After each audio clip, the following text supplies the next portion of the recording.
Session 2. Very nice graphics. All right. Why is atheism rising?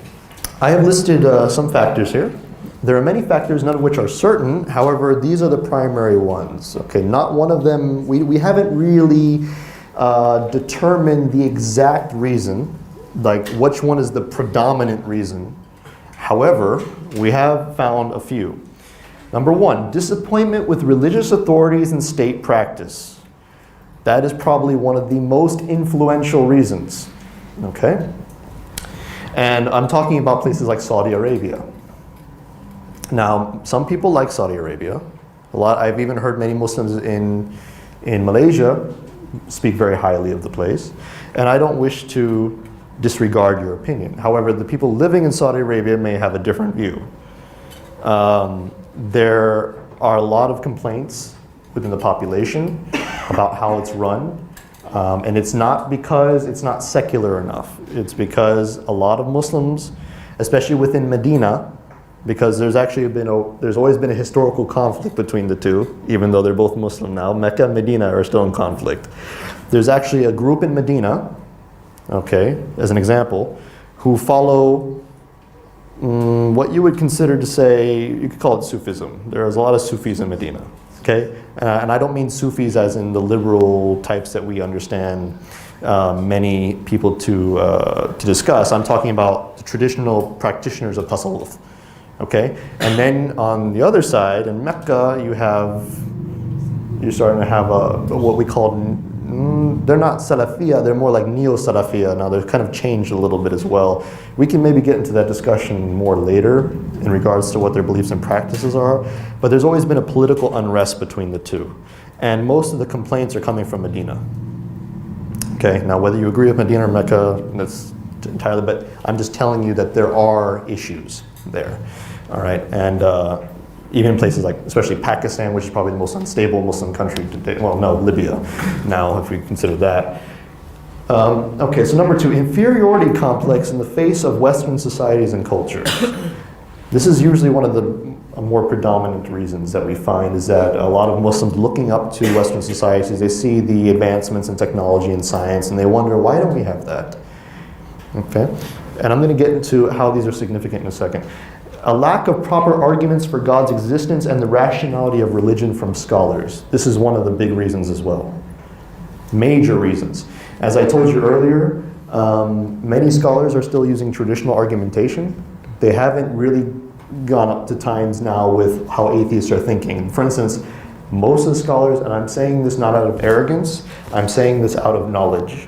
Okay, so I want to humble myself. These scholars deserve a lot of respect. They deserve your humility, okay? And they should never be talked down to in any respect whatsoever. However, it is okay to say that some scholars just don't know things. Okay, so when I'm talking about the scholars, I respect them for their Arabic, which is profoundly better than my own. Probably many people in here are better than me in Arabic. I respect them for their fiqh and things like this. But in terms of philosophy, in terms of different ideologies on the planet now, many of our scholars are behind. And this may be due to the educational system like Al-Azhar or Medina University have not really caught up in that respect. And speaking of Al-Azhar, I don't know what's going on with there now. After Sisi took over, I mean, Al-Azhar I think has been just completely fallen apart. So I'm not surprised that they haven't come up with anything. Anyway, so why do apostates choose atheism over Christianity, Judaism, etc.? This is probably the big question that you're asking in your minds right now. Why is everyone deconverting? If they're deconverting, why are they going to atheism, not to other religions, right? There's so many choices. So why are most of them going to atheism? Okay, well, when people leave a religion, they often choose one that is drastically different or opposed to their previous faith, all right? Since Christianity, Judaism, and other religions have succumbed to the political power of the secular state, meaning they become entirely secularized and submissive, meaning Christianity and Judaism have become no more than hobbies for most people in Western Europe and America, okay? And since their followers are largely secular in lifestyle, often choosing humanistic values over religious ones, there is little difference between these so-called religious observers and atheists. When you see a Christian on the street, and you see an atheist on the street, they're probably acting very similar. That's just especially in Western Europe and the United States. This is normal. Now, of course, you have your fundamentalists, but they're usually the minorities. Okay, the majority of people typically have the same lifestyles. And I'm not saying, for those of you in here who may practice these things or may not be Muslim, I don't know. Most of you in here are Muslim, I believe, or all of you, alhamdulillah. But in any case, if some of you who are not, so when I mention these things, please don't take offense. It's just against our faith. So when I say like drinking or fornication or things like this, these are usual practices among many Christians and Jews. Okay? So they act no different than many atheists do, who consider this normal. Okay? So in that respect, when somebody is deconverting from one religion, why would they want to go to another one when there's really no difference between them and the atheists? They can go all the way, right? As such, apostates are more often than not attracted to those ideas which promote secularization most intensely as opposed to religious dogma. Since Islam is the only religion today that has yet to fully submit to secularism, its most extreme opponent, atheism, is seen as the best alternative. Does that make sense? You haven't explained what is secularism exactly. Secularism is, what I'm talking about here is, okay, first off, the definition of secularism is the division between church and state, or division between religion and state. Okay, so religion does not hold any governing power over the people. All right, so in terms of Islam, for instance, we don't apply hudud in Malaysia at all. Right, it doesn't happen. I mean, right, you go to a civil court. If you do something wrong and you get punished, go to jail. Maybe you get caned for something, right? But in terms of cutting the hand off, stoning, things like this, it doesn't happen. Okay? So in fact, our religion is not being practiced at the government level at all. There are banks everywhere in Malaysia practicing riba. So that can't be possible, right? So what I mean by secularization is the division between religion and state, and the state works on predominantly humanistic values and promotes humanistic values above everything else. Your decisions of government, whenever you choose a government, whenever you choose people to go into power, must be based on those same values.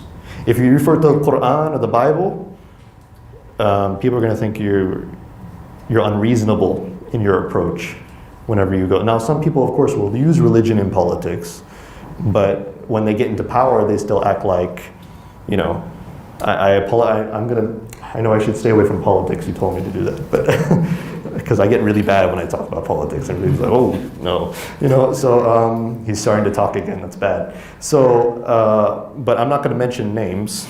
So, but certain people in power here act no different than Obama, act no different than, what's his name in Russia? Putin, you know, they're no different. They're absolutely zero difference. They wear nice Western suits. I can wear one because I'm from the West. So, you know, so I got you there. So no, so they wear, you know, their nice little suits. You know, they shave their faces completely. I'm not saying it's necessarily bad, but they do it to appease, right, Western powers. And they want to govern purely by civil law. Purely by civil law. When Kelantan was trying to implement Sharia, what happened? Federal government knocked it down like this, even though like 99% of the population wanted it. That's very strange, right? You would think if it's a democracy, they would allow them, right? No. Okay, I'm done with politics, I'm sorry. Okay, so next. If I keep talking, I'll get worse. Then the police will come in and be like, okay, come on. So, okay, the biggest attraction to atheism, why is this the case? The scientific enterprise. Please? What? The scientific enterprise is the most attractive feature of atheistic ideology and secularization in general. Advancements in technology, advancements in health, economic growth. The worldly benefits of scientific and technological output allows people to feel a sense of power, control, and superiority over those who lack such things. Okay? If you look at the UN, for instance, their main indication of human progress, their main indication of human well-being across the globe are these features. Even happiness.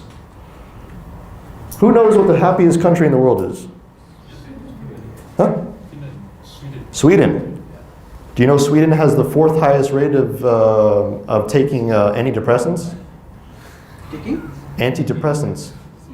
You know that? Interesting. What was Sweden? Whoa, what happened there? Why are they the happiest country in the world then? That's strange. Do you know they only work 28 hours a week? That's a lot. That's little. They're also one of the least productive countries in the world. Do you know that 1 in 3 men in Sweden, or no, is it 1 in 3? I'm sorry, excuse me for the statistic. It might be 1 in 10 at most. 1 in 3 at most, 1 in 10 at least. In Sweden have had sex with an animal. 1 in 10.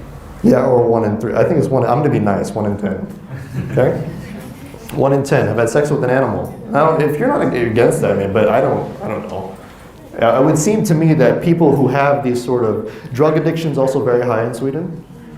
Alcoholism is very high in Sweden. Okay, let's go to Spain then. Spain is horrible. I don't want to get into that. Spain is just horrendous. Spain has one of the worst economies in the world right now. I wouldn't go there, you know. I have ancestors there. I wouldn't still go there. Okay, so scientific progress, technology, and health, these are things that attract us. When people have these things, they feel a sense of superiority. They say, you see a lot of Americans, they're like, you know, I'm American. I don't know if you've met these sort of Americans, obnoxious types. They come, you know, we have the greatest military in the world. We could bomb you if we wanted to, you know, things that, you know, the people actually talk like this. But what about this? What about science, or not science, but people with science creating so much pollution? We have a global warming issue now. What about weapons of mass destruction? I talked about Nagasaki and Hiroshima. What about the bombs that were dropped recently in Iraq? Or we know about Fallujah. Anybody understand what happened in Fallujah? Uranium-tipped bullets. Economic exploitation. We still have child labor. Even in Malaysia you have child labor. You go to Bukit Bintang, you can see child labor. I'm not kidding. You know those kids that come up to you with the Yasin? You don't think somebody owns them? I don't think they're Malaysians. They're not Malaysians, but they're here. No, it's a. Why is everyone laughing? I don't understand. It's a point, right? It's a point. Why are they here? But they're here. They're still here. It's still a Malaysian problem, even though they're from somewhere else. I mean, yeah, you could ship them over back where they came from, but I mean, you're not solving anything. You know, I mean, everyone's responsible if it's happening on your land. I'm going to say the same thing about the United States. Anywhere else. You know, in the U.S. we have a huge poverty problem. And I'll tell you, want to talk about economic exploitation? I'll tell you this. If you don't believe racism still exists in the United States, do you know why most of the African American population is poor? Does anybody want to know? Is it because African Americans are somehow lower than white people or light-skinned people?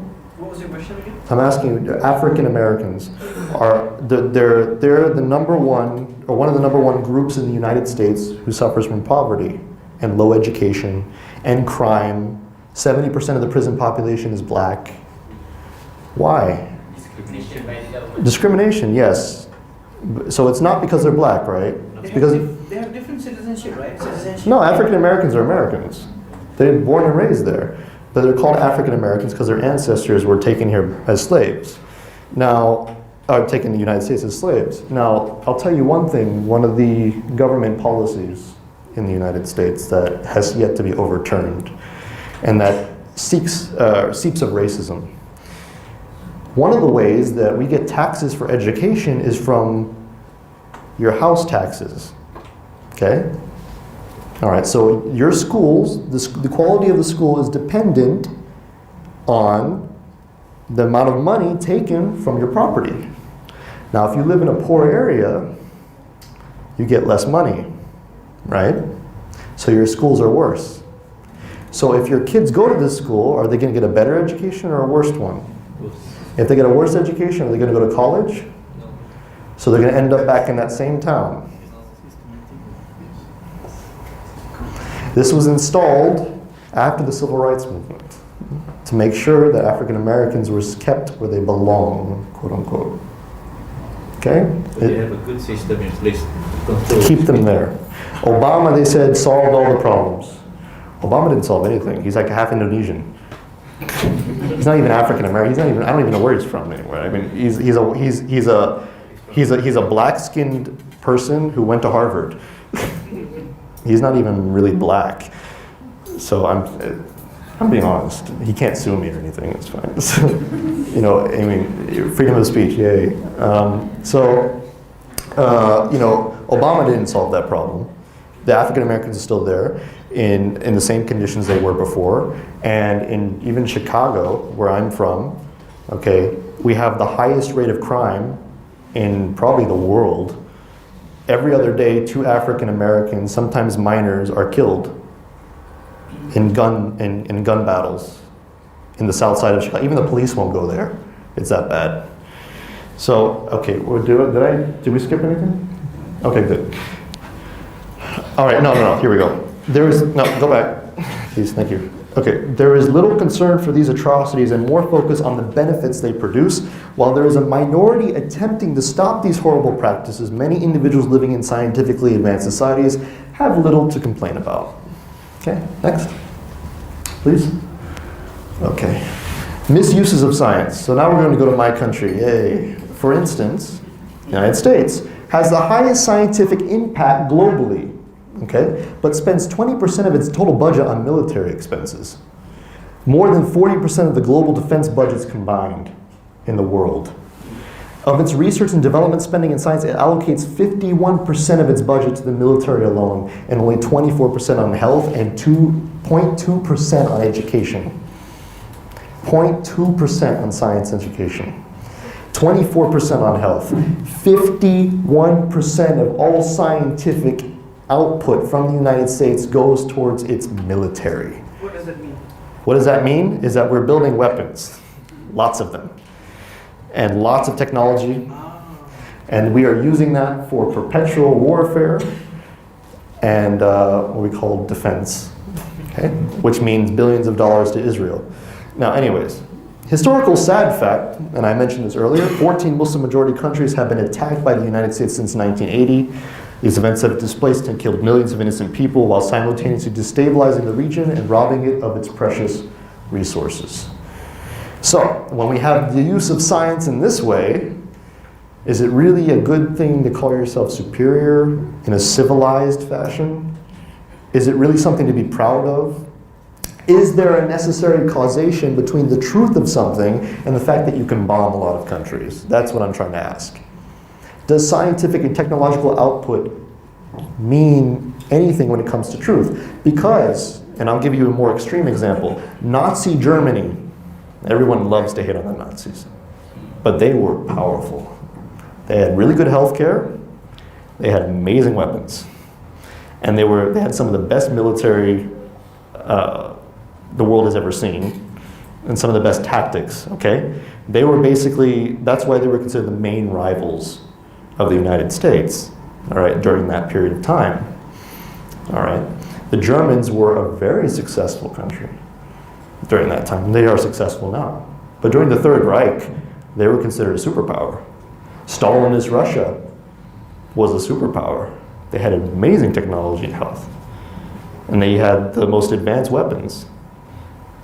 So does that correlate with, should we believe in atheism now, even though they had all of these things? Should we believe in Nazism? Because what I'm trying to say is there's no direct cause between your power or what you have, materialistically speaking, and your ideas.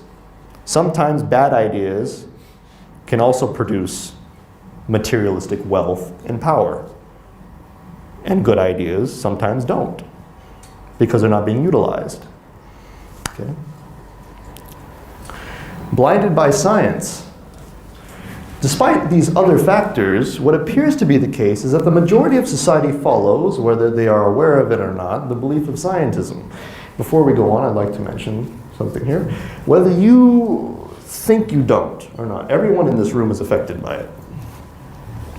Okay, and the reason why is because Malaysia is very much a secular society, whether you also believe me or not. Okay? Scientism is a prolific belief within these societies. Now, let me give you a test. When you read the recent scientific discovery on the web, Do you believe it? Automatically? Yep. Why? Is it because science is absolutely true all the time? We don't really believe that. I mean, when I say that to you, you go, no, that can't be the case. But you trust it more than you think. Because it's actually been part of your indoctrination, actually in your secular education. This is very normal. Even if you may suspect, you will usually trust a scientist more than you'll trust a politician. Yeah, of course. Yeah, why? Even though the scientists may be getting paid by the corporations to release the studies that you're believing in. There was one time that that many scientists in the United States claimed that smoking was healthy for you. And they were paid off by the cigarette companies. Nobody said anything. You know, there are many scientists, let's see, who claim that using certain pesticides on your crops is okay. Monsanto. You don't think they were paying off scientists to back them up? Okay, does anybody watch American football? No? You should, it's a really nice sport. It's a lot of bashing. It's like rugby, but much more exciting, I think.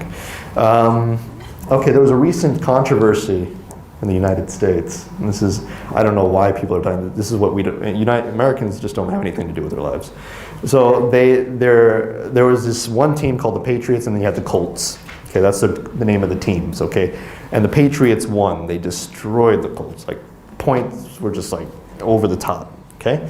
Well, what they found during that game was that when the Colts had the ball, their ball weighed differently than the Patriots. The Patriots' ball was lighter, deflated. You heard about this, right? So they said, oh, you must have been cheating. But then the Patriots said, no, we weren't cheating.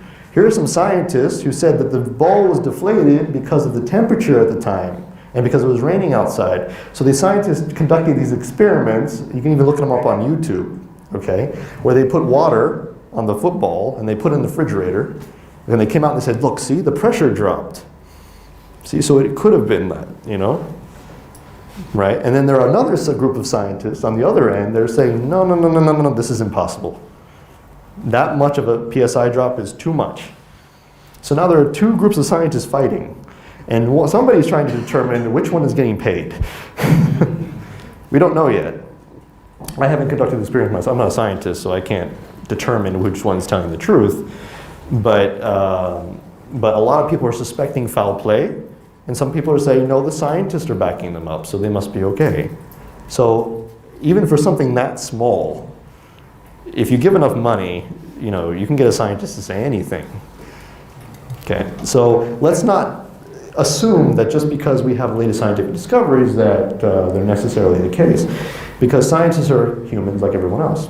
Anyways, so scientism, we already know about that. Can we continue, please? Sorry. The scientism debate. So, when did scientism actually start? Well, we have this lovely gentleman here named Friedrich Hayek, died in 1992. And I'm just going to read it to you and try to explain it along the way. Though scientism is believed to have been understood in practice in some form since the 17th century, the concept and the term used to describe it was crystallized by Friedrich Hayek. He stated the following: it need scarcely be emphasized that nothing we shall have to say is aimed against the methods of science in their proper sphere, or is intended to throw the slightest doubt on their value. But to preclude any misunderstanding on this point, we shall, wherever we are concerned, not with the general spirit of disinterested inquiry, but with slavish imitation of the method of language of science, speak of scientism or the scientistic prejudice. So he's trying to tell his readers right now, there's a difference between science and what I'm talking about right now. And he's the first one to coin the English term scientism. Now, the term actually existed in French. In France, about 50 years prior, called scientisme. Very similar, okay? They were having a problem with this early on. It said, it should be noted that in this sense in which we shall use these terms, they describe, of course, an attitude which is decidedly unscientific in the true sense of the word.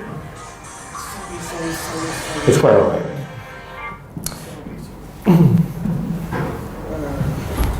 I have to cut the hand after that. Really sorry. Okay, so only one time. All right. So, decidedly unscientific in the true sense of the word, since it involves a mechanical and uncritical application of habits of thoughts to fields different from those in which they have been formed. In other words, what he's trying to say is that there were people back then, okay, and this is during the early 1900s, right, there were people back then who were using the natural sciences to explain what happens in sociology, what happens in history, what happens everywhere else. Okay? So, for instance, they were using evolutionary theory to describe how societies formed. Uh-oh. This is problematic. Why? Let's continue, please. So then we go to this individual named Karl Popper, Sir Karl Popper. Actually, I'm very fond of this philosopher. He died in 1994. He was a very charming British man. He was knighted by the Queen for his contributions to science. He was a philosopher of science and contemporary of Hayek, who would eventually become a main actor in a historical debate. This debate, I will mention later, was between him and a man by the name of Thomas Kuhn. Okay, we will discuss Thomas Kuhn. He's a very important figure in this. He mostly agreed with Friedrich Hayek's definition, though he would admit to being a follower of scientism himself. But if by scientism we should mean the view that the methods of the social sciences are, to a very considerable extent, the same as those of the natural sciences, then I should be obliged to plead guilty to being an adherent of scientism. Indeed, I believe that the similarity between the social and the natural sciences can even be used for correcting wrong ideas about both of them. Okay, so he kind of adopted a very weak form of scientism. Now, something before we go on, Karl Popper, all right, he created a concept in philosophy that is well known in science today. All right, I don't know if you've ever heard of it. It's actually it's now outdated, but a lot of scientists still use the term. It's called falsifiability. Anybody familiar with this term, falsifiability? I'll explain it to you very briefly. Falsifiability means this. A theory or a concept in science is falsifiable, meaning that it can be tested, and if the test is in the negative, then we reject the theory. Okay? So every theory must be falsifiable to be considered scientific. Now, eventually, he would debate with Thomas Kuhn and lose in this respect. And this concept would be later rejected by philosophers of science. I will tell you how that happened. However, today, many people still use the term, including a lot of atheists. And I'll also explain why that's the case. Okay, can we continue? Bertrand Russell, also a fine gentleman. He was actually adopted at a young age by his grandmother. He was, I believe, he was an orphan. And he was an atheist his whole life. But his grandma was Christian. His grandmother was Christian. And she raised him in a very, very moral, strict fashion. He eventually went on to win, I believe he won the Nobel Peace Prize. I can't quite remember. But he went against nuclear weaponry. He wanted disbandment of all nuclear weapons. So he was very well known for that because he was one of the first proponents of that view. Okay, so he was very controversial for his time.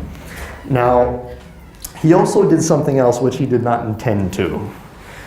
First off, he created the foundation for contemporary programming in computers. And he also created the foundations for contemporary mathematics. Okay? He also created the foundation for contemporary scientism. None of this was intentional at all. Purely dogmatic scientists that we know today had a humble beginning with him. Many philosophers back during Bertrand Russell's time believed that numbers were synthetic statements. Synthetic statements, okay? So what is a synthetic statement? Well, the definition's in the next sentence. An analytical statement was that which was true by definition, okay? What's a true statement by definition? Anybody know? Can you tell me? Anybody know what a tautology is? Okay, a bachelor is a single person, right? Is that true? By definition? Yes. Okay, that's analytical statement. It doesn't need anything else to determine its truth value. All right? What's a synthetic statement? A synthetic statement was one which required verification external to the subject matter. Okay? The grass is green. That's a synthetic statement because I have to verify whether the grass is actually green. Of course, we know grass is green, but you know what I mean. But it's contingent, meaning it needs to be based on some form of experience. Okay? So that's the difference between the two. One is true by definition, one is true by experience. That's it.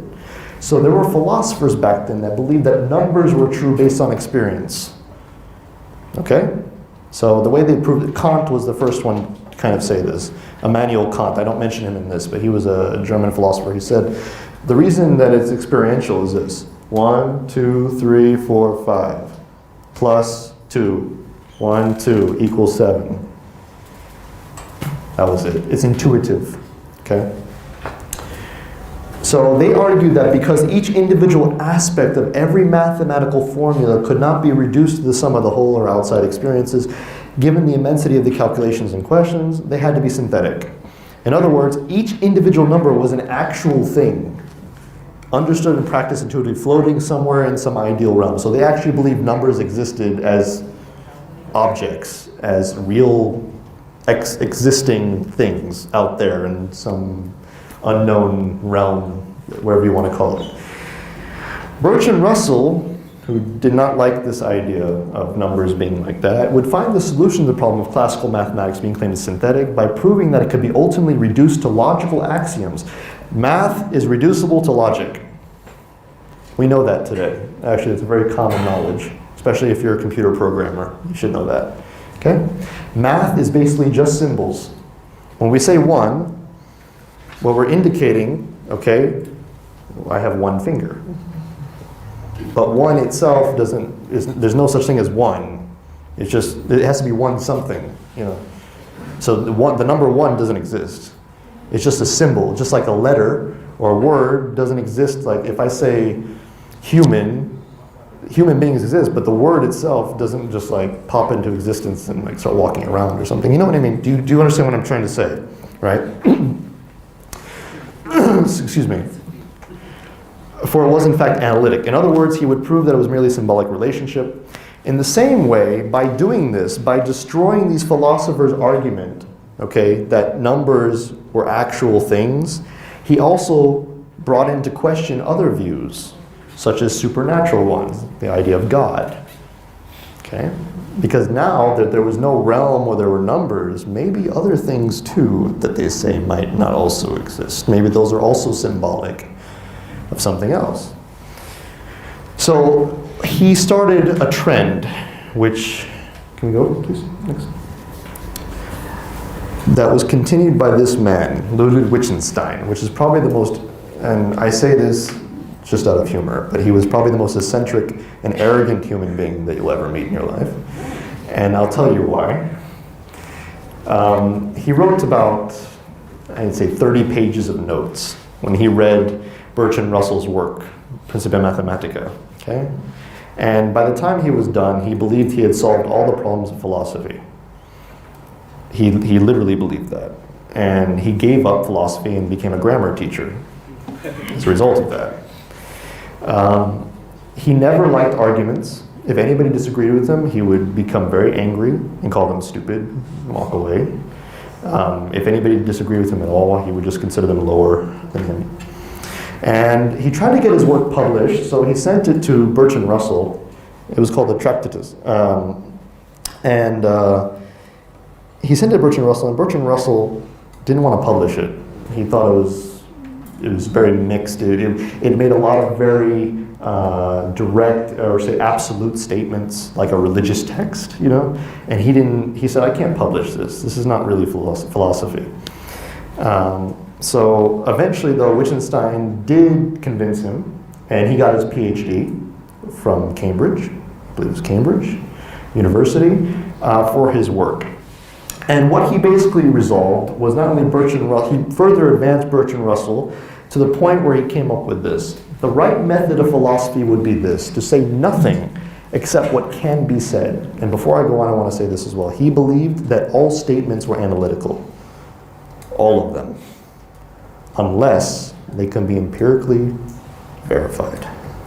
Okay? This is the propositions of natural science, something that has nothing to do with philosophy. And then always, when someone else wishes to say something metaphysical, meaning non-observable, something outside of physics, metaphysics, meta means what? Beyond. Who said beyond? Who said beyond? You said beyond? Oh, you study Greek? Okay, that's good. Means beyond. Metaphysics means beyond physics. Okay, when somebody says something beyond physical observation, to demonstrate to him that he had given no meaning to certain signs in his propositions, meaning you didn't say, what he says is that if you tell me something like God exists, I don't know what you're talking about. He said, that doesn't have any meaning. There's no meaning there. You need to show me. Then it has meaning. Okay? In other words, any statement lacking any observable evidence based in science should be rendered as meaningless because statements can only have meaning if they actually point to something in reality. Okay? Statements are only analytic and without content otherwise. Please continue. We then get to A.J. Ayer, Willard Quine, continue, and Thomas Kuhn. Now the reason I put all these three, keep going, stay. Okay. I put all these three together is because this begins the end of this belief system. These three are the beginning of the end. A.J. Ayer, died in 1989, was another English philosopher. We'll switch slides in a second here, but not yet. He was in agreement with Ludwig Wittgenstein, okay? And he was part of the group called the Logical Positivist. Can we continue? Okay, boom, boom, next. There we go. All right. No, that's not it. Go back. No, that's too far. Go back one more time. What happened? That's it? Yeah. No, there should be another one. Go back. There's no text? No. Is it the right file?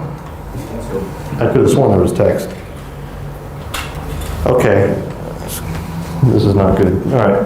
Put it there. Huh? Can you put it to the right? Yeah. I'm going to have to do this the old school way. Sorry. I'm still young, don't worry. There we go.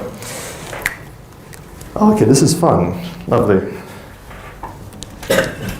All right, can everyone see this board?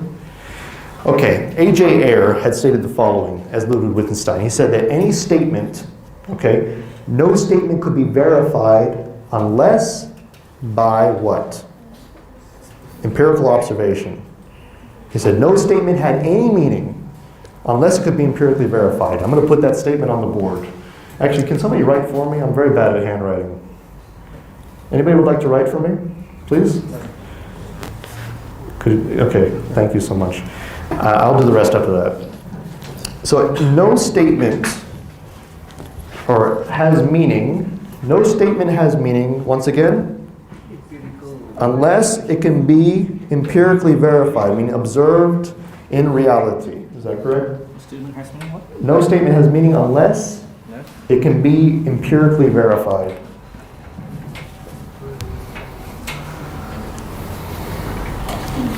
Okay, verified is fine. Yeah, it's fine.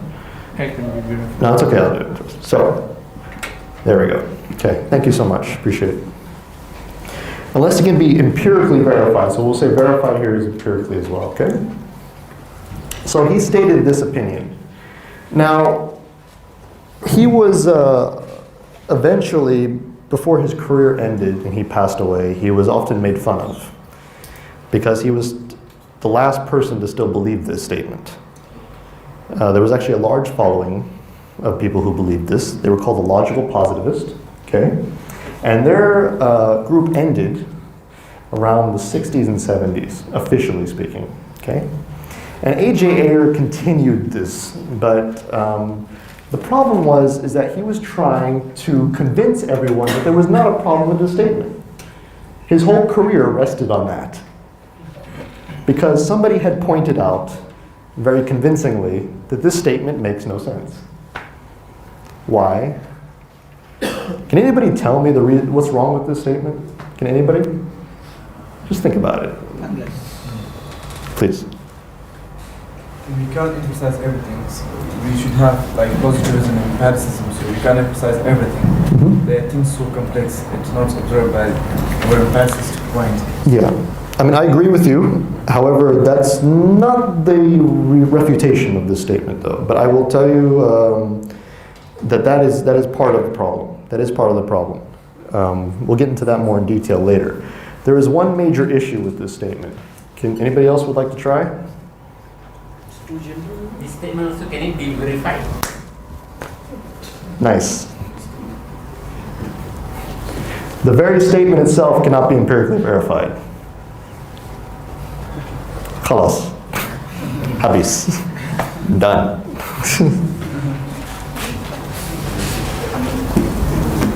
That's the end of scientism. Right there. Fun, right? But that's not the only end. In fact, a lot of philosophers tried to still defend this. A.J. Ayer was the last of them, but he failed miserably. There was no way that they could empirically verify the statement. And there was no way they could change the statement that would make it, what did you say, remove it from its own principle. You can't do it. So it failed based on its own argument. So that was the end of logical positivism, and that was the end of really what we call scientism. Okay? So then came Willard Quine, who died in 2000, and Thomas Kuhn, who died in 1996. These men were not English philosophers, they were Americans. Yeah, America. Okay? And they were part of the pragmatist tradition of American philosophy. The only thing I like about America is American philosophy and the pragmatist tradition. And they redefined science from the logical positivist point of view. They redefine it for the rest of generations. Okay? Yes? Yeah, I want to come back to the statement. Please. The verification means the principle. If the principle gives the solution to the problems, it means being verified. Because it is a solution. So when it's a solution, we can use that solution to solve other problems. So the statement is verified based on the principle when it gives the solution. When it gives a solution. What you're talking about is a practical, is almost a form of pragmatism itself. The problem is that the statement itself cannot be verified in and of itself. The statement says very specifically, it has meaning unless it can be verified. Okay? So it's actually saying that it's a meaningless statement because I can't find anything in the real world that can verify the statement. Now, you can say it works, right? You can say that, but that doesn't mean it's true. And I know that sounds strange, and I'm going to tell you why that what I'm saying is correct. Just because something works doesn't necessitate that the principles behind it are correct. Okay? Let me give you an example. All right. How about this? I'll give you a moral example. Maybe this will be correct. I don't know if it'll be an appropriate analogy. I'm just thinking on the top of my head. All right. Unfortunately, brother, I have to punch you in the head. Okay, I'm gonna have to hurt you because my ethical standard is that if I just feel like hitting somebody in the face, it's okay. You know. Now it might work that I can get away with it, or that I can punch you in the face, but it doesn't necessitate that what I'm doing is truthful or correct in any way, shape, or form. Is that correct? It's a little bit of a loaded analogy, but I'm trying to simplify it as much as possible. Okay? All right. Is there anything true about the fact that when I sit on the chair, it doesn't break? Can anybody tell me, is there anything true about that? When you understand the word truth, right? Okay, if I sit on this chair and it doesn't break, is there anything true about it? Now, if I make a claim about the chair that if I sit on this chair, it will not break. That's a statement. It can be true, it can be verified when I go into the action of sitting on the chair. But the fact that the chair works itself, just by itself works, is not an indication of any truth. I have to make a claim about it. I have to have some sort of position about the chair in order for something true to be about the chair. But the chair itself is not any, there's nothing true about the chair, unless I say something about the chair. Am I getting my point across? Yeah, I'll argue a little bit about this verification. For example, there's verse in the Quran which says that if you doubt in the Quran, which means you want to verify the Quran, then find a contradiction or bend a surah like it. If you couldn't, which means Quran is the true. So the Quran be verified by the Quranic challenge. So the statement was a verification for other statements. So once the other statement could not challenge the statement, this means the statement is true.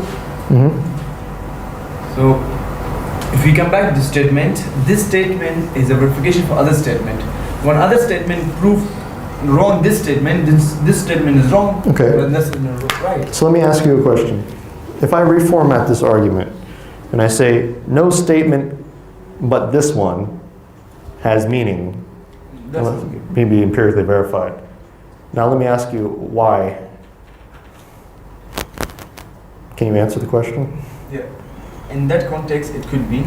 It's not reliable sources we can only be, but there's some statement they're reliable and based on these principles. Okay, now I'm asking you again.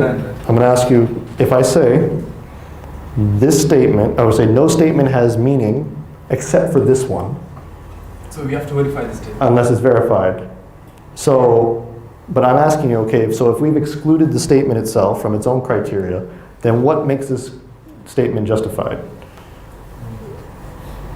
And not only the statement, for example, if there's a statement, we need to verify the statement. So we need to look at the challenge of the statement. If we could prove the challenge of the statement wrong, then the statement is wrong. If we could not, the statement is right, but what we is challenging, that's wrong. But what if I say to you that I did challenge? I did, because it's the statement itself cannot fulfill its own challenge. The source is not reliable because it comes from the man. Well, yeah, that's true too. But I mean, but what I'm trying to say is that because it doesn't meet its own criteria, it's what we can say informally that this is a hypocritical principle, or it's a self-refuting principle. Paradoxical? Paradoxical is different. Paradoxical is something that we can consider illogical, but it's not necessarily contradicting, because there might be some factor that we're not accounting for in this regard. However, because this is a statement, it falls within the very criteria that it's promoting. So because it cannot be verified, therefore it's false, or it's not meaningful. Yeah. I consider this a suicidal statement. Suicide, yes, that's a good one. Suicide is haram, by the way. Don't do that. Okay. All right. Okay, so Willard Quine came into the picture. And see, Willard Quine, he had the same objection to this, but he said more. And this is where it gets really fun. Because once we understand what Willard Quine and Thomas Kuhn said, we will understand what science really is and what it really means in today's age. Now, what Ayer and Wittgenstein and Russell were doing before this is that they were making truth reducible to the smallest parts. Okay? So they were making truth reducible to statements, to words, to numbers, to things like this. They were trying to build truth on the most basic principles of logic. All right? The problem is that truth cannot be reducible. And what Quine said was this. He said, you cannot reduce phenomenon to single things or single statements of fact, because we live in a web of knowledge. Okay? We are here. All right? Around us is a world full of context. Full of context. What do I mean by that? I'm going to give you an example to make this more clear. And this is going to be a fun example. Let's see how many things you can come up with, okay? I'm going to give you a statement. Just one statement. I have to fix the lock on my door before I go to work today. Simple. I have to call the locksmith, right? Because my lock is broken. Now, if I ask you why, you're probably going to tell me because I don't want somebody breaking into my house. I ask you why again. I don't want my things stolen. I ask you why again. You see what I'm saying? Keeps going, going. What do you mean by stolen? Why do you value these things? What is value? What is all this? So you can't reduce it. It keeps going and going and going and going because it's contextualized by the world that we live in. A lock. A lock has so many meanings. Believe it or not, we look at a lock on the door and we think, oh, it's just a lock on the door. But think about it. Why do we need locks? So people don't break into our house, right? But why do we care if people break into our house? You laugh, but think about it. Because we have a certain values about our own possessions. There are actually certain cultures in the world that don't care if you go into their house. Have you ever been in Nigeria? When I was going to UIA in Istak, I had Nigerian neighbors. And coming from the West, this was very strange for me because their kids would always come in my house and like take my things, And I was like, what's going on? So I would go complain to the parents, like, your children are stealing from me, And I'm sorry to say that. I know they're kids, so maybe they don't know any better. And then one day, I didn't get angry or anything, but I was inquiring as to why this kept happening because I started locking my door after that.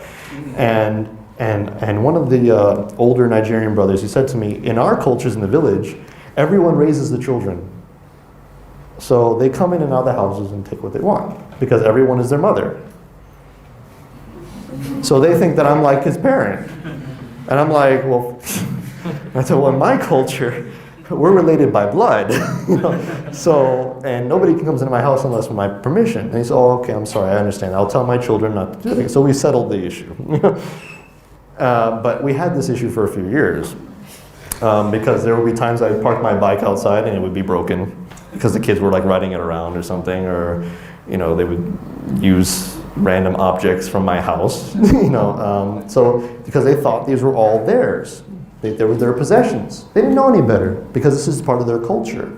So for them, they don't lock the house in Nigeria because everyone is part of the community. It's all their house.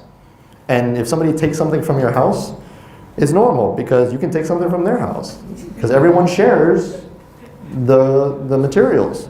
It's very normal. And sometimes they said even you'll see women who are not even related to the children breastfeeding the kids and taking them around, and sometimes you think, oh, this must be their child. And it's like, no, she belongs to my neighbor, But it's perfectly normal in many places in Nigeria. It's perfectly normal. You can't even tell who belongs to who there. See, but in my cultural context, I need a lock on my door, okay? Because if anybody from my culture comes into my house, they're probably gonna get shot, all right? Without my permission, that is, of course. I'm not going to shoot anybody. But you know what I mean, right? Because there's a different way that we live. So the concept of a lock may not be understood in Nigeria, because they don't have them. But here in in the United States or in Malaysia, it's perfectly normal. And we understand because we have certain values that surround the concept of the lock. So a lock, just a very simple lock on your door, has so much meaning. You can fill a novel with it. I'm not even kidding. I'm not kidding. Continue asking yourself questions about this. That's weird. Continue asking yourself questions about this. Why do I have a lock on my door? Why do I value possessions? Why do we have the concept of possessions? Continue to, and you keep asking more and more questions, right? It just keeps going on and on, even if it may seem absurd to you. So Willard Quine said that we live in a web of knowledge that contextualizes things, okay? And what we call scientific theories today is that web of knowledge. All right? The concept of a scientific theory, a lot of people I'm going to clear the room right now of this misconception, unless you need to understand. A theory does not mean that the scientists don't believe it's true.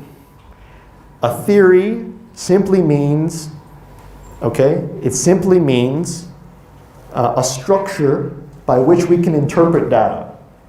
That's it. After what is that? After what is that? After what? After what is finished? Yeah. So for instance, like if you say the theory of evolution, and we're going to talk about evolution later, so let's not get too, now some people in here might be like, why is he talking about that? Not good, but the theory of evolution is considered by scientists to be fact.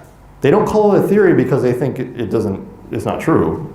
They call it a theory because the word theory means something entirely different from untrue, or not certain.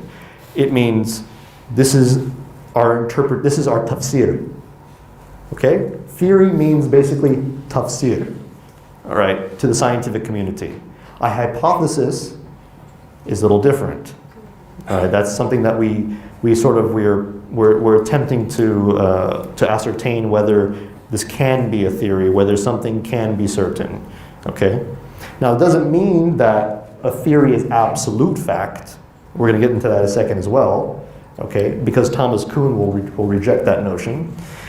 But it does mean that the theory is interpreting the data correctly, at least according to contemporary opinion. All right? So, let's move on to Thomas Kuhn. He is actually my favorite philosopher of all time, so I have a lot to say about him. Okay? He actually attended the same university as Quine, which is why he actually got where he got most of his ideas from. And he went on to suggest another concept. He called Quine's holistic, patterns or holistic structure a certain word, and we use this word in everyday English today. It's called paradigm. You ever heard the word paradigm? That was invented by Thomas Kuhn. Okay? The word paradigm was invented by Thomas Kuhn. And what Kuhn said was that we have these holistic structures of knowledge in which we use to interpret things. And sometimes this web, right? Okay, so let's say this is a theory, okay? Let's call this theory number 1, all right? So theory number 1 has been interpreting data for the past 100 years. Scientists have been working with this theory, and they've been making a lot of good predictions with it, okay? So let's say this theory was the Potomac system before. Okay, let's say that this theory was the Earth was the center of the universe and everything rotated around it, okay? So we have the sun and everything, all the other planets rotating around, okay? So this was a very successful theory, actually, during its time. Very successful. And what I mean by that is it actually predicted quite a lot.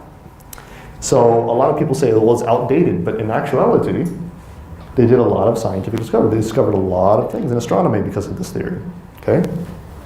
Now what happened later on was that scientists started getting very confused, though, about certain things like the eclipses and things like this. They couldn't figure out why, if everything was going around the world, okay, in a very systematic fashion, why was it that sometimes it was very erratic, meaning that it was very chaotic? So they started coming up with different things. Okay, so if this is the case, maybe the planets don't go in one system. Maybe they go like this too. Maybe they go like this, and maybe some go like this. And some go like this. And so they kept going more and more complex. And then eventually somebody said, this is just too much. Maybe it's more simple than that. So they started encountering something we call anomalies. Thomas Kuhn calls anomalies. And what it means is that changes or things that would not be usual. Okay, so unusual behavior. All right. And so this theory kept getting more and more and more complex. So one day, Copernicus decided, well, maybe I can solve the problem. But instead of putting the Earth at the center, let me put something else at the center. So he puts the sun at the center, okay? And all of this here became much more simple. Much more simple. And he solved a lot of the problems with the eclipses and stuff. I'm not getting into too much detail as to what those are because that will take a whole discussion that I'm not worth. You can actually read up on it. Okay, the transference of theories, okay? Now what occurred eventually was that the scientific community did not want to adopt this yet. Okay, why? Several reasons. One, some of them had jobs and they wanted to keep their jobs. And if they were wrong all this time about this theory, they would lose their jobs. So they said, no, we're going to reject this. This is nonsense. Okay? Some of them were astrologers. Does anybody know what astrology is? Okay, so they would do what with astrology? They would determine your destiny based on the movement of the stars and the planets. So they used the Potomac system in this way. So the astrologers were very famous back then. Their jobs were on the line. So they said, we're not changing this theory. Okay, we lose our jobs otherwise. And also, politicians used astrology. So he said, no, no, no, no, no, no, no.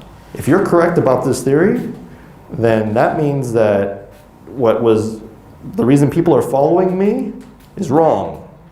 So can't do that either. Sorry. Okay, so you see the problems here? Society was very much opposed to it. Okay, for what? Usually pragmatic reasons, practical reasons, material wealth, political power, etc., etc. Okay, maybe pride, right? Now Thomas Kuhn says is that there's a dogmatism in science. So this dogma occurs between scientists, so they don't want to accept anything yet. So usually what happens is that these scientists usually die off, the ones with all the prestige and the power, and then a new group of scientists come in, some younger ones, and they go, you know what? We don't have much to lose, so let's try this out. Let's try it. Let's see how it works. Okay?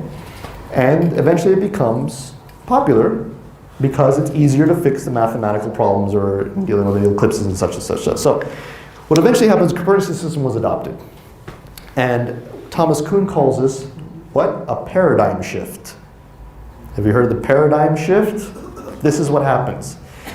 In his book, The Structure of Scientific Revolutions, okay, every few generations, a paradigm shift occurs because a certain theory will be very successful at doing what it's supposed to do. It makes good predictions, it works, okay, but then it starts to run into problems. The more data, the more information that gets collected into the theory, the more the theory becomes unstable.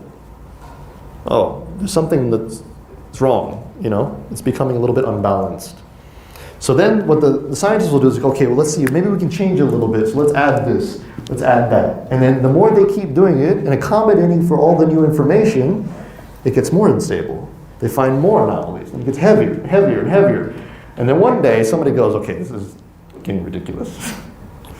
All right, so we need to change something. Something is wrong with the theory. Okay? And so they change it to something else that's able to solve those problems. And then you have a paradigm shift. So, is science absolute fact? No. But there are ounces of fact within science. There is such thing as scientific fact. There is.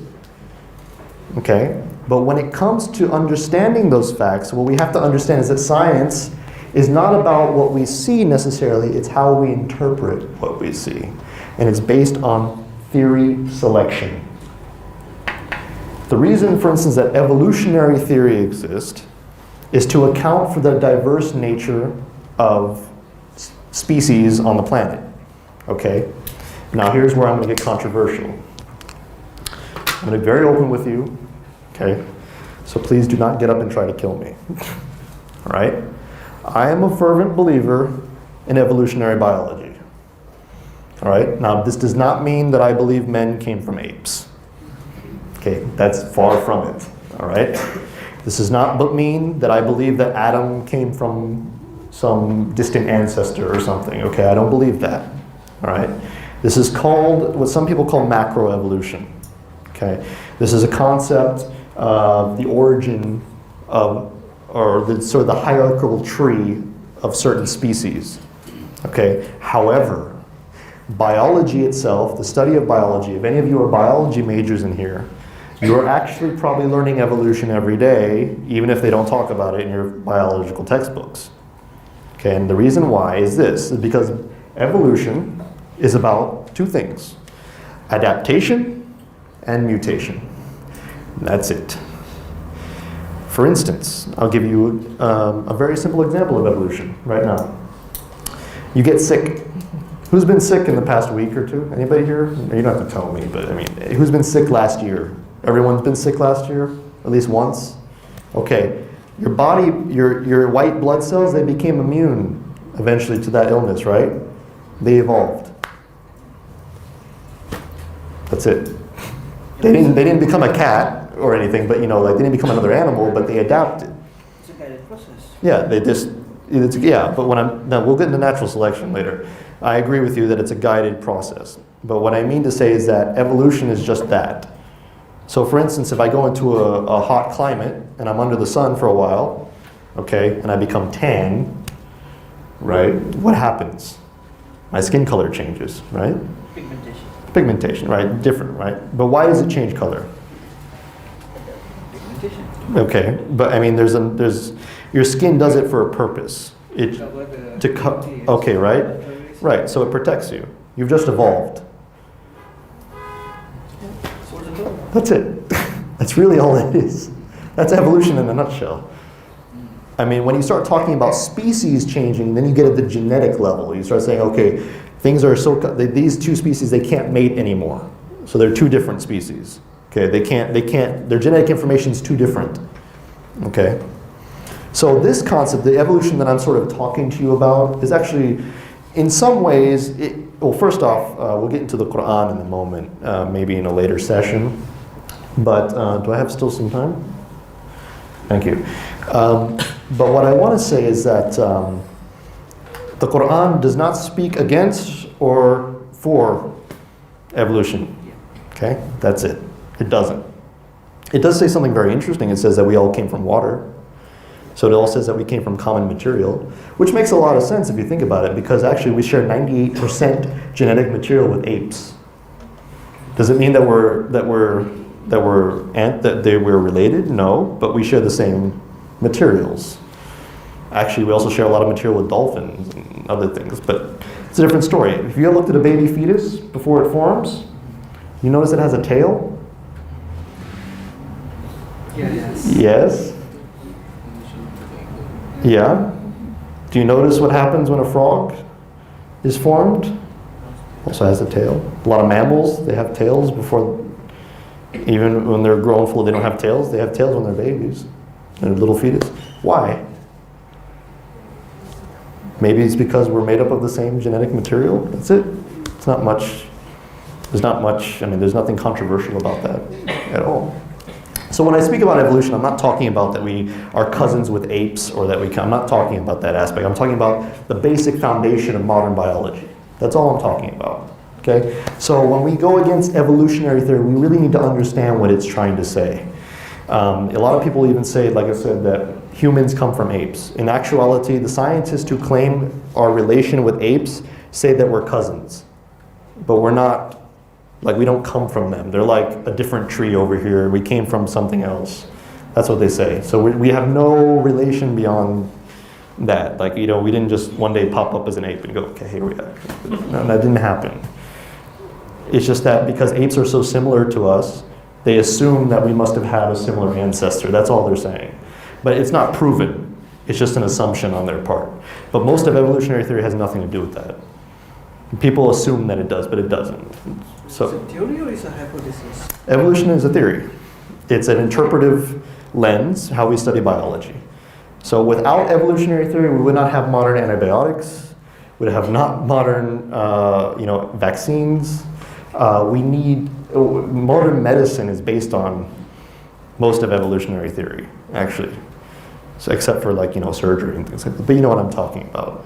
Modern medicine is based a lot on evolutionary theory. The way our bodies adapt to things, to diseases, et cetera, et cetera. There's a recent, they found the cure for AIDS, by the way. Anybody, I'm not kidding when I say this.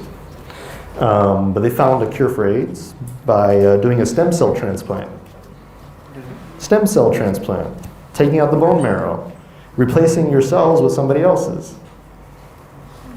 And since the AIDS virus had adapted to your cells, it can't see the other person's cells. So it dies. So they tried this on one man recently. If you look it up, there's an HIV patient. They tried a stem cell transplant on him. Now he's cured. He has no AIDS virus in him at all. None. It died. It starved itself to death, basically. They've also started to use modified AIDS or HIV viruses. They modify them to attack cancer cells instead of white blood cells. They attack cancer cells. So they're actually injecting people with HIV now to cure them of cancer. Isn't that crazy? So, where did you came to know about this? I read Scientific America and Nature and things like this. You can't find anything? Okay, check HIV patient stem cell transplant. And check HIV and cancer. But yes, there are recent reports of that. I think it occurred 2 years ago. If not, I can verify the source for you later for anybody who's skeptical. Okay? So, moving on. Since we got into the evolution discussion there, Thomas Kuhn developed this concept of paradigms. He changed the nature of science forever after that. Science was no longer absolute fact. It was based on human interpretation, constructing theories to understand the data around us. But isn't he criticized by the majority, the large No, he's not, actually. philosophy community? He was criticized to be a relativist for quite some time. However, he himself denies being a relativist. He says that I'm not a relativist so much as I'm a subjectivist. And actually the one who was criticized the most was Karl Popper. I forgot to mention that Karl Popper and him had a debate. They only had one major debate where Karl Popper was trying to use falsifiability against Thomas Kuhn's concept of paradigm shifts. And I already mentioned falsifiability here once, right? Okay, this is how Thomas Kuhn won the debate. He said, if you're right about falsifiability, that means that evolution or some aspects of evolutionary theory cannot be true because they can't be falsified. We can't test them. So Popper had to eventually limit his conception of falsifiability, which eventually then he just discarded entirely. And then he actually believed in some sort of metaphysical principles. If you read his later books, he actually admits to having not supernatural beliefs, but philosophically metaphysical positions that before he would have never adopted.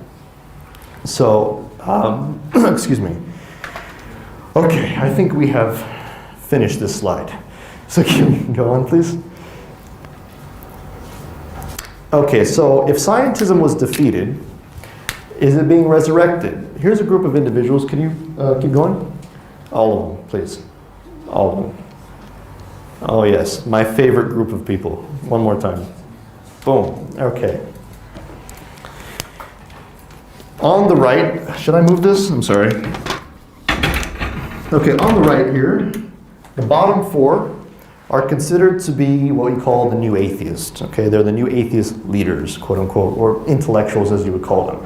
Two of them have recently passed away, Christopher Hitchens and Victor Stenger. Christopher Hitchens was the author of the popular book, God is Not Great, How Religion Poisons Everything. Victor Stenger was a popularizer of new atheism. He had many books. One of them was the God hypothesis, or God, the failed hypothesis. The other one was the new atheism, taking a stand for reason and science. Richard Dawkins is very famous for writing the God delusion. Anybody's familiar with that? Sam Harris is also very famous for writing The End of Faith. And what they all have in common are all the beliefs that I mentioned earlier, and also a very intense Islamophobia. We can get into that later as well, probably tomorrow, regarding the intentions of some of these individuals.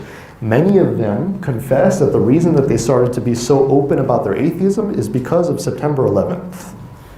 Okay? And what they considered to be the rise of fundamentalism across the world and terrorism, and all based on religion. All right?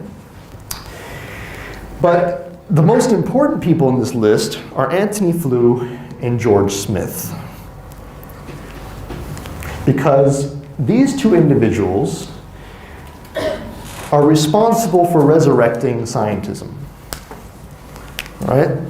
Antony Flew died in 2010. He eventually actually converted to deism. He became a believer in some form of God prior to passing away. And he based his belief on the fact that there was scientific evidence for God's existence. Okay?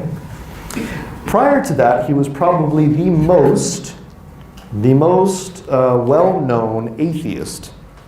Okay, up until 1970s and 80s. He was the one, Antony Flew was the one who came up with the concept of weak and strong atheism. He was the first one to divide them. He was the one who changed the definition.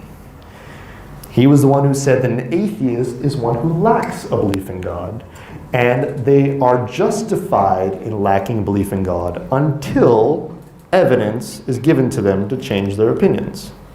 Okay, so he was the first to do this. Now, George Smith comes into the picture a little later. George Smith attended one of Antony Flue's lectures.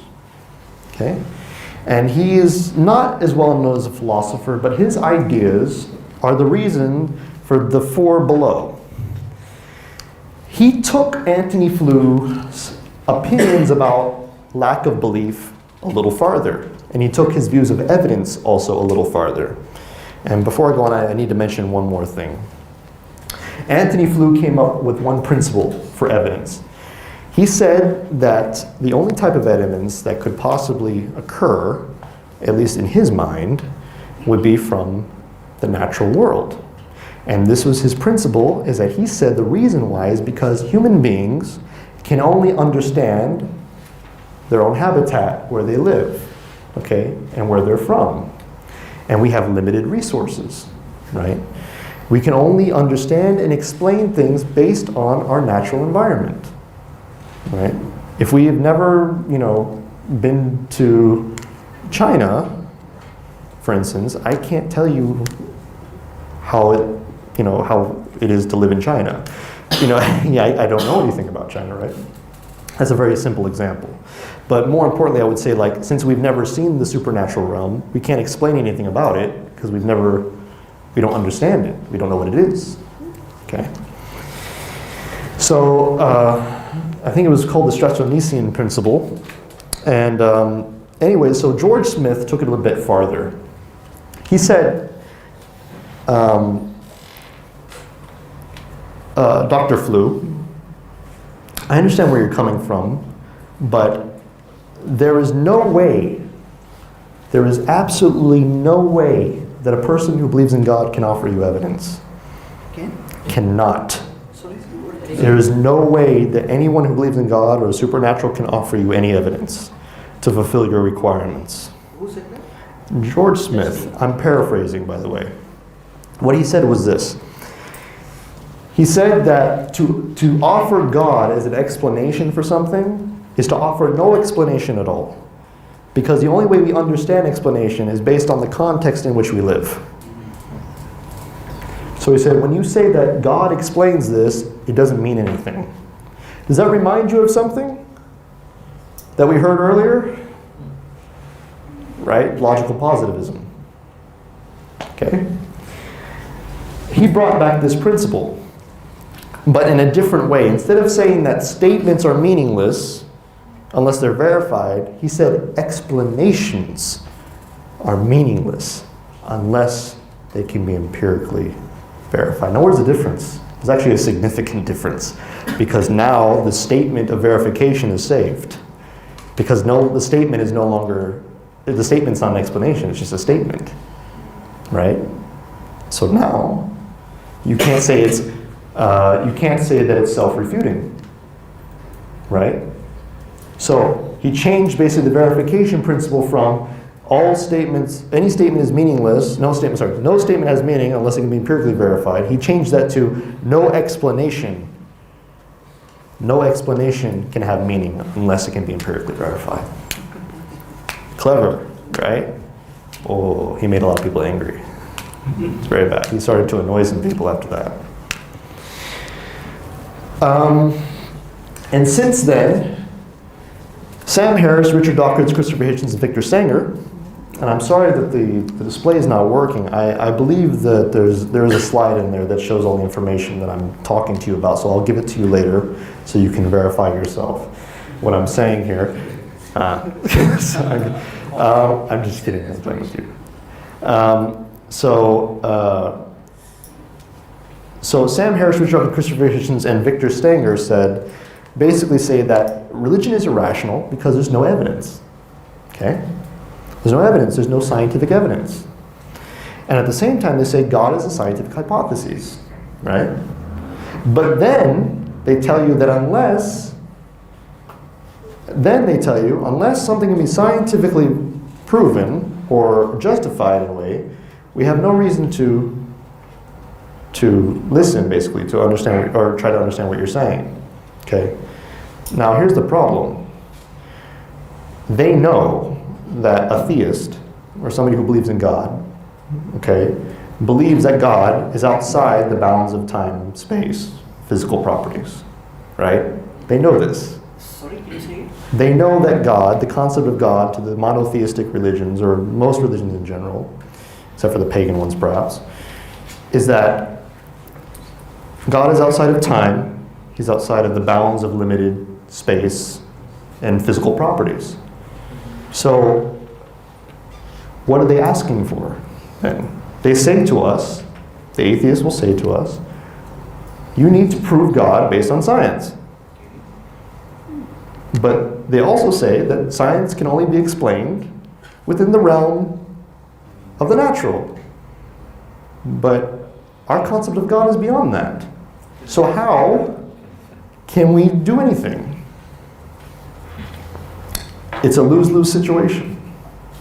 It's a lose-lose situation.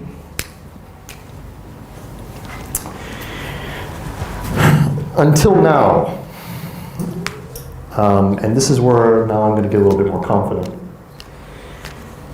I have developed an argument against George Smith. And nobody that I have met has been able to refute it yet. And I'm very happy to say that. You don't look happy. Can you smile when you say it? Okay, very nice. All right. And you're probably wondering, how does this post-grad nobody sitting or standing on stage here talking about these things? Is there down there? Oh, okay, sorry. Thank you. Know how to defeat these people after several years of their popularity. And one of the things I have to say is that it's called an unhealthy obsession with their ideas. But I think I have created a defeater.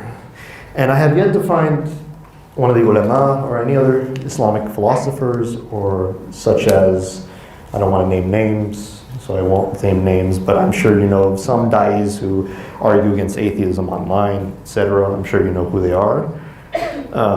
We're not going to mention who they are, okay? I know them personally.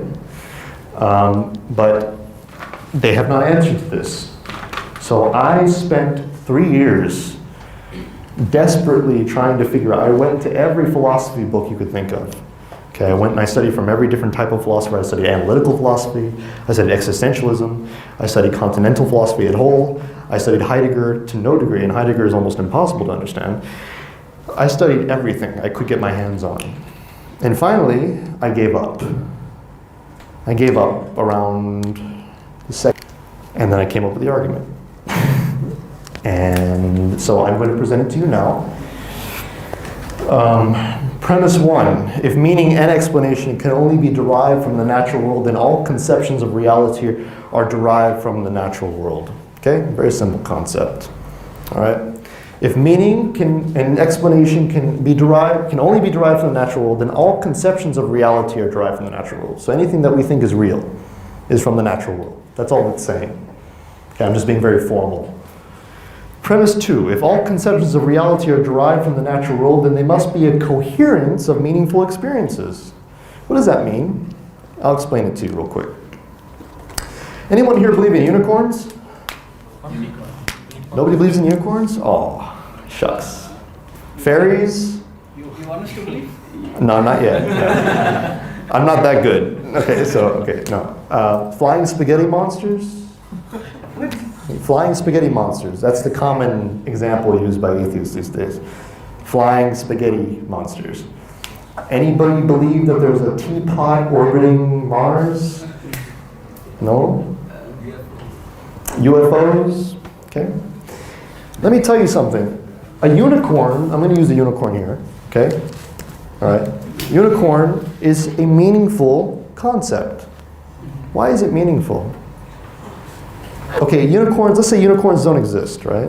Let's say they don't. We don't have evidence for that, okay? But I can imagine a unicorn. It's just a horse with a horn on its head. It's a combination of two natural things, right? So it's actually a very meaningful concept. Try a flying horse? Flying horse, okay. I can imagine a horse with wings. Why? Because I know what wings are and I know what a horse is. Right? How about a flying spaghetti monster? Spaghetti flying around, I don't know. But I understand what spaghetti is and I know what flying means. Okay, so I understand these things. Fairies, small little people with, wings. Okay, so I know what these things are. Okay, so if all conceptions of reality are derived from the natural world, then there must be a coherence of meaningful experiences. Now let me give you a non-meaningful experience. A non-meaningful experience. A married bachelor. What? Married bachelor. Does that mean anything? Not yet. Can you be single and married at the same time? Yeah, can No, I'm not talking about polygamy. Okay? No. Okay? I'm talking about the two definitions, right? They're contradictory, correct? Okay. What about a square circle? No, it doesn't work. Right? Now, those two things themselves, they have meaning, right? But I can't combine them. Okay? All right, so let's look at premise 3. People believe that there is a meaningful transcendent reality, God, Allah subhanahu wa ta'ala, that shares no properties with the natural world. Very easy. People believe in God. That's number 3. Number 4. If premise 1 and 2 are true, that's what P1 and 2 mean, then premise 3 is a conception of reality derived from the natural world, which content is a coherence of meaningful experiences.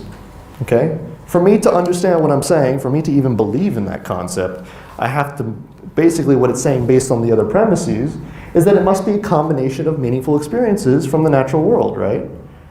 For me to even be able to conceive of it. Correct? Too heavy, man. Too heavy? Let me give you, okay. I tried to explain earlier. Is it talking about cause and effect? This is a trick. This is not, I'm going to get to it in a second here. So basically, in order for me, based on these premises, my belief in God must come from here. It must be natural. It must be from the world. A lot of atheists will agree with you. They say God is man-made. Right? They say that, right? Okay. Number 5. What does number 5 say? No number of meaningful experiences can direct one to consider the possibility of something meaningful beyond said experiences. This is where the premises, this is where the argument gets effective. And this is what I'm going to say this is how I'm going to defend this. I'm going to give you a simple analogy. Okay? You're a fish in a fish tank. Okay? And you're swimming around your little borders, okay, in the water. Do you know that you're in a living room? Do you have any conception of living room? Do you have any clue that you're in somebody's house? Do you have any clue that you're living in the state of Selangor?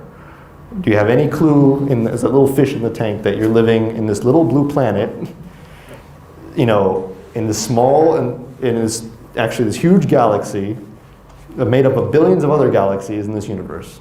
Do you have any conception of that at all, as a fish in the fish tank? Let me give you another example. My sheikh makes this example. I love this one.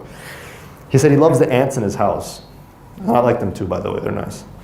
So these ants, they always march in this linear pattern around the corner of the room. Okay? And they always do it because there's sugar at the bottom, because it's in the kitchen area. So they always grab these little bits of sugar that his wife drops whenever she's making something, right? And they just go back. He always wonders, he always finds it fascinating. He says, they're wasting so much energy. If they just would look up, they go in the cupboard, there's all the sugar right there, right? But they said, but they don't understand, they can't. Their perception is limited, right? So they have no conception whatsoever of the possibility even of that being the case. Okay? There's no conception because their surroundings define or contextualize the way in which they interpret the world, right? So basically the argument is this. There are limited resources, therefore we can only make limited explanations because of those resources that we have. But number 6 says this, therefore P3 is not a conception derived from the natural world. No number of meaningful experiences from this world can direct one at all to conceive of the possibility of something beyond it. Something that is beyond merciful, that is beyond powerful, that has something beyond our limited conception of intelligence. Okay? We cannot make an analogy whatsoever. So when we conceive of something, we believe in something, and we call this a doxastic attitude, meaning belief attitude. In philosophy, doxastic means it means like a belief attitude. Okay, so the only way you can actually believe something is if you actually have some sort of understanding. Okay? So it has to be it has to mean something. It has to have some sort of conception. Okay?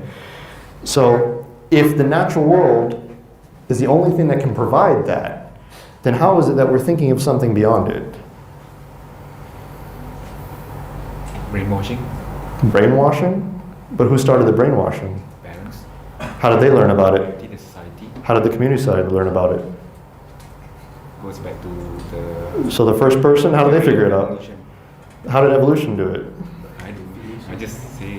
But there's a limited number of resources. How did evolution, an unguided process apparently, determine that somebody believed in something beyond itself? So it's fitra? Fitra, bingo.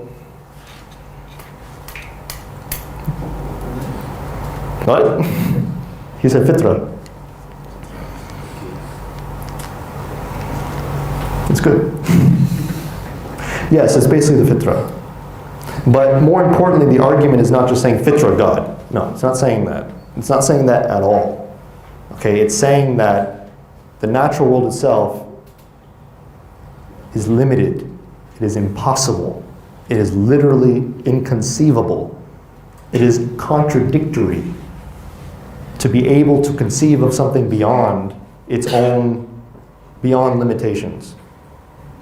If you have a certain amount of ink or a certain amount of in this marker, right? There's a point in time I'm going to run out. But I would never conceive that I can make limitless amounts of this on the wall, okay? Unless you're a 4-year-old, which then they'll just like all over the place, you know? Okay? But there's no possibility for me to conceive of that. I understand limitation, I understand limitlessness. But what is limitlessness? I live in a limited world. How do I understand what that means? How do I even conceive of the possibility of that existing? That there is something beyond it? It doesn't make any sense. I look out into the universe, I see a couple of stars. There is no rationale behind me conceiving that there's something beyond those stars. There's absolutely no rational justification whatsoever. They define it as a infinity. Infinity. But even if I said, an atheist may respond and say, that's hyperbole. Maybe you're just believing because it's hyperbole. But hyperbole means exaggerated language. Right? When I say, oh, this thing is, I'm super rich, I'm infinitely rich, it's an exaggeration, right? It means that I have unlimited, but even I know that I have limited. So I can't really say that. But when I talk about God, I mean it. How is that possible? Is it just language? But if it's just language, language is used for explanation. Language has meaning. If I just said, blah, blah, blah, blah, to you right now, you wouldn't understand what I'm saying. I don't even know what I'm saying. There's no content. There's no structure to it. But if I tell you, Allah subhanahu wa ta'ala is beyond merciful, beyond gracious, do you understand what I'm saying? Infinity? To infinity? Do you understand to some degree what I'm saying? Do you understand? It's unmeasurable. It's unmeasurable. Unimaginable. But you can't fully grasp it. In Islam, we understand this, that the attributes of Allah subhanahu wa ta'ala are relative to us to a degree. That means that we can't fully grasp them. However, they will say that you can understand. You can. There is a level of conception where you understand that there is something beyond that is limitless. That what we do is nothing compared to what he does. Right? We understand that, and it's very normal. We don't have some sort of contradiction in our head. It doesn't bother us. It's something that's very simple to understand. Does that make sense? So what I'm asking with the atheist is, how is it possible? If you tell me the natural world is all that can offer me meaning and explanation, how is it possible that I see beyond it? Can't. So, man, the reason this is also an effective argument too, and I'm bring this up, and the reason I brought up unicorns before this, and flying spaghetti monsters and things like this, is because atheists will typically say that your belief in God is just like believing in unicorns. You have no evidence. But then I will respond and say, unicorns and God are completely different things. A unicorn is a horse with a horn in its head. God has no horn, he's no horse. He's nothing in this world. So do not tell me that he's the same as a unicorn. Using wrong analogy. Wrong analogy. It's an improper analogy. It's what we call actually a category error. Category. Basically, you are saying unicorn is human imagination of mixing up things. It's a composite. Whereas God Mhm. is unimaginable, Mhm. so you can't derive anything. So you can compare it. It's One impossible. One is human imagination Mhm. within our limits. One is beyond imagination, but yet we understand it. Is that what you're saying? Essentially. But let me give you another thing. Okay, so if the unicorn is a horn and a horse, right? Is it empirically verifiable? Meaning that I've seen a horn, right? And I can see a horse. So I would expect that if unicorns exist, I would find a horse with a horn on its head, right? So I can say with certainty that they don't. So Richard Dawkins in one of the debate Mhm. talked about Burak. How do you use this argument against Burak? the flying horse? Oh, the flying horse. This is where we get into specifics of religion. Okay, this is where we get into specifics. Okay, in regards to Islam, there are certain things that we don't question. And the reason we don't question them is not because Allah subhanahu wa ta'ala has told us to close our minds. Okay, it's because He's asking us to trust something else. He's not asking us to trust that okay, I can prove Islam to you, or I can prove my power to you because I have a flying horse here. Okay, that's actually irrelevant to the story, by the way. You know, the whole concept of the flying horse flying up to heaven with the Prophet Muhammad sallallahu alaihi wasallam, that's completely irrelevant to the story. It happened, okay. But Allah is not saying anything beyond the fact that it's some sort of fact, all right, according to His power. We don't believe in Islam because of that. We believe in Islam because of the Quran. We believe in Islam because of our fitrah attached to that as well. The actual evidence for Islam is the Quran. And we're going to get into that a little later, actually, in regards to how the Quran has been misused in this day and age and how it should be used against non-believers in regards to da'wah. Okay? Remember the ayah of the Quran that says, strive against the disbelievers with all your might using this Quran? Remember? That ayah by itself proves that the only evidence we need to strive against the kuffar is the Quran. Now, in regards to God's existence, the only reason I came up with this argument was to go against people who I consider to be stubborn. Because in my personal view, there is no such thing as an atheist. In my personal opinion, everyone has a fitrah. And if they deny the fitrah, they're denying themselves. They're just sort of, what they're doing is they're pushing it down. They're just sort of, what we call it, what is it called? A cognitive dissonance in psychology. What do you call it? Cognitive dissonance. It's a very big term, but what it basically means is that I know something is true, but I'm going to put it to the side because it makes me uncomfortable. Cognitive what? Dissonance. So it's dissonance. So this is not to be insulting to atheists, but this is just what I basically believe regarding, because I believe everyone has a fitrah, that's it. I'm not saying it to insult anyone.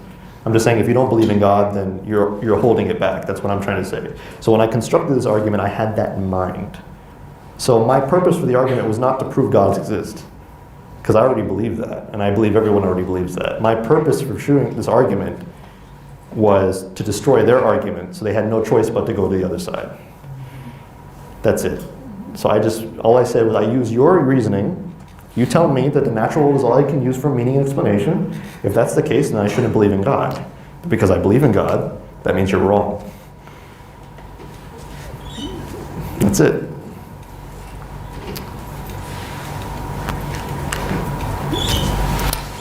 So in the next, oh wow, we're beyond time. Wow, okay. In the next session, inshallah, I hope to discuss the conception of the Quran as being a scientific miracle and why that's wrong. And we should not be doing that based on our understanding of science and based on what the Quran really is. Okay? I will also discuss maybe an additional argument for God's existence. And after that, we will have a question and answer session. And then we can prepare for tomorrow. Okay? So in the meantime, I guess we'll take a break.